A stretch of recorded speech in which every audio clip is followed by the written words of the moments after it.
Hey everyone, welcome back.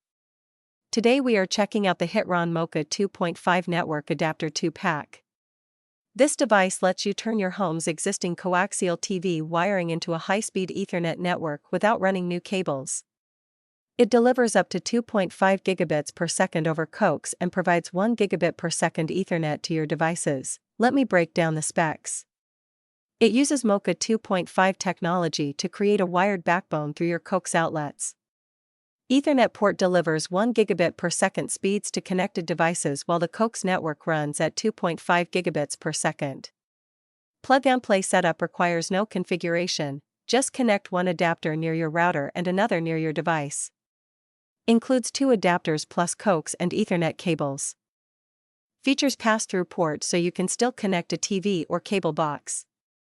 Works with any device with an Ethernet port including gaming consoles, smart TVs, and computers. Compact design measures just 11 by 7 by 2.5 centimeters. Setup is simple. Connect first adapter to your router via Ethernet and to a Coax wall outlet.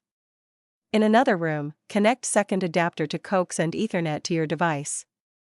The adapters automatically establish a secure network connection. Ideal for homes with thick walls where Wi-Fi struggles. Users report significant speed improvements, stable connections, and lower latency for gaming and streaming. Some note that older splitters may need upgrading to support MoCA frequencies. If you want fast, reliable wired internet without drilling holes, the Hitron MoCA 2.5 adapter delivers. Link in description. Thanks for watching.